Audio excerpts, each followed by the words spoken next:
항상 대한민국에 정확하고 빠른 소식을 알리기 위한 시스코크입니다. 구독과 좋아요는 영상 제작에 큰 힘이 됩니다.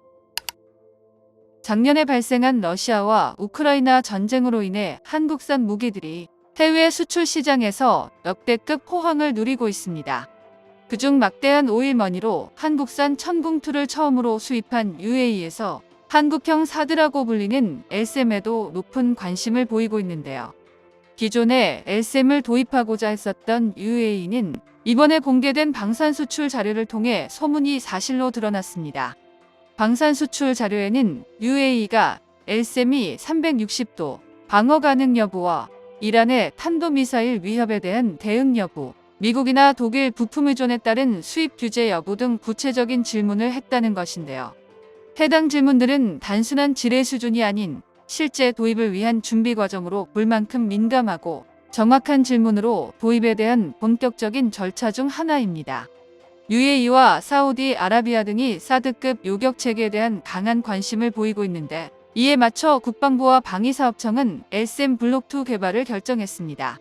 LSM 블록2는 미국 사드급의 성능으로 요격 범위가 최대 100km이며 최대 고도는 150km로 마하급의 고속 탄도 미사일에 대한 요격 능력을 가집니다. 방위사업청은 LSM 블록2를 활공 단계에 부스트 글라이더 무기를 요격할 수 있는 무기 체계로 만들겠다고 했는데, 현재 제대로 된 사업 계획과 예산을 가지고 개발을 시작한 것은 전 세계에서 최초라고 말했는데요. 최근 공개된 북한의 KN 계열 신형 미사일이 부스트 글라이더 무기 체계로 한미 요격망을 회피할 수 있다는 관측이 나오는데, 미사일이 활공 단계에 진입할 때 요격하는 유도탄 체계로 확보하겠다는 것이 LSM2 사업의 핵심입니다.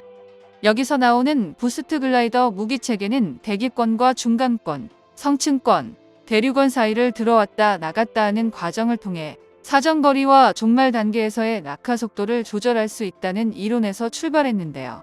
미사일의 스크램제트의 힘으로 대부분 수평을 비행하는데 마치 물 흐르는 듯하게 유유히 움직이며 표적을 향해 비행한 뒤 고속으로 낙하에 돌입하는 방식으로 요격하기가 매우 어렵습니다. 중국과 북한이 이런 무기들을 실전 배치했고, 미국도 곧 배치할 예정이고, 우리도 개발 완성 단계에 있습니다. 특히 러시아가 우크라이나 전쟁에서 부스트 글라이더 무기체계인 킨자를 발사해 첫 실전 투입 사례로 기록되었는데요.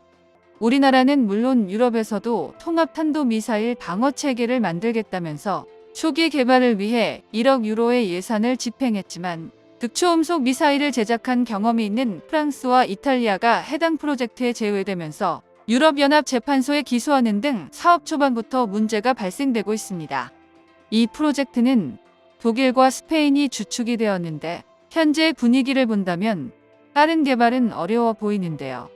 탄도미사일 요격체계는 부스트 글라이더 무기를 요격할 수 있느냐 없느냐가 미래의 게임 체인저가 될 것으로 보고 있는데, 우리 대한민국은 LSM 블록2의 개발에 박차를 가하면서 가장 빠르게 실현하려고 합니다. 이 사업이 성공하면 기존 LSM보다 방어 범위가 약 3배인 고고도 요격 유도탄과 세계 최초 활공 단계 요격 유도탄을 확보할 수 있게 됩니다. 과거 주한미군의 사드가 배치되면서 중국이 강한 반발을 하며 논란이 되었는데, 지금 한국은 사드와 유사한 역할을 맡을 LSM을 개발에 성공하였고 당당하게 수출까지도 논의되고 있습니다. 미국 로키드 마틴에서 개발한 사드는 사드 1개 포대 가격이 총 11억 달러로 한화로 1조 4천억이 넘는 매우 비싼 금액을 자랑하는데요. 막대한 자금을 가진 UAE도 사드의 1개 포대 수량만 구매해 배치할 수밖에 없었습니다. UAE와 사우디는 오래전부터 미사일 공격을 막을 방어망을 촘촘하게 쌓으려고 했는데, 미국산 패트리어트나 사드 등은 가격이 너무 비싸고 운영비도 심각할 정도로 비싼데요. 사드는 구성품 중 레이더만 1조 원에 달하는 것으로 알려져 있는데, LSM 레이더는 수천억 원 수준으로 훨씬 저렴하며 핵무기도 없이 막대한 보수 및 운영 유지비가 추가로 드는데, LSM은 사드와 비교되지 않을 정도로 비용이 적습니다.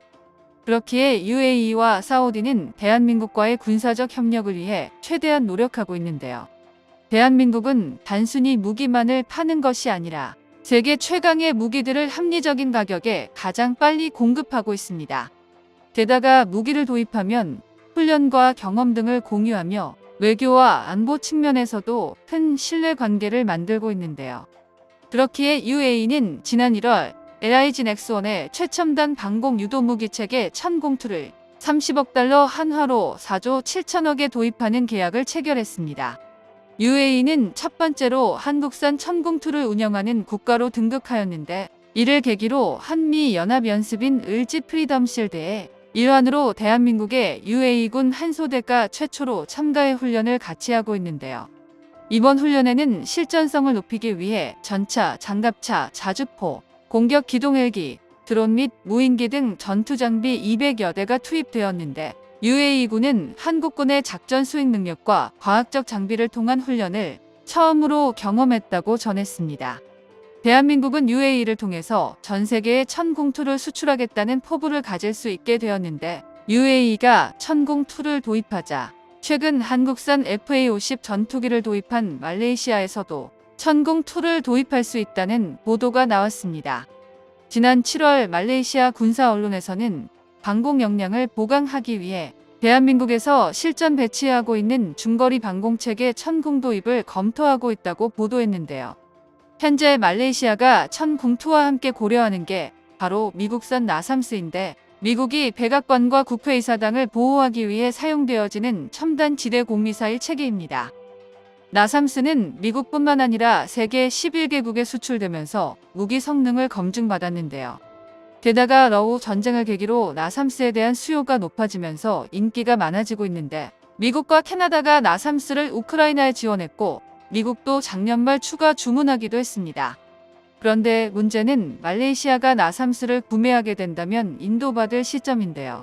미국이 계약한 물량이 최종적으로 인도되는 시점이 2025년인 만큼 말레이시아는 2026년은 넘어야 최초 물량을 받을 수 있다는 것입니다. 결국 인도받을 시점과 비용을 고려한다면 한국산 천공투를 선택할 수밖에 없다는 게 말레이시아 언론의 예측인데요. 천공투를 제작한 LIG 넥스원은 지난해 UAE에 수출된 천공투의 경우 중동 현지 환경에 맞춰 개량된 버전이라며, 수출 상대국의 조건과 현재 상황에 맞춰 개발을 진행해왔고, 유지보수 관련된 사항도 철저히 이뤄질 예정이라고 말했습니다. 말레이시아는 FA-50 전투기에 이어 천공투와 추후 양산이들 KF-21 전투기까지 도입을 검토 중인 만큼 좋은 결과를 기대 중인데요.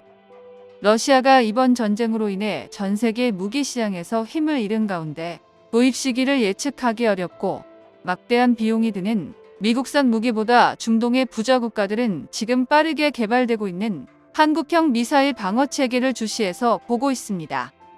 한국은 이들 국가들이 도입한다면 더 큰 재원을 확보해 더 뛰어난 미사일 방어 체계를 만들 수 있을 전망입니다. 정보가 도움되셨다면 구독과 좋아요 부탁드립니다. 이상 시스코크입니다.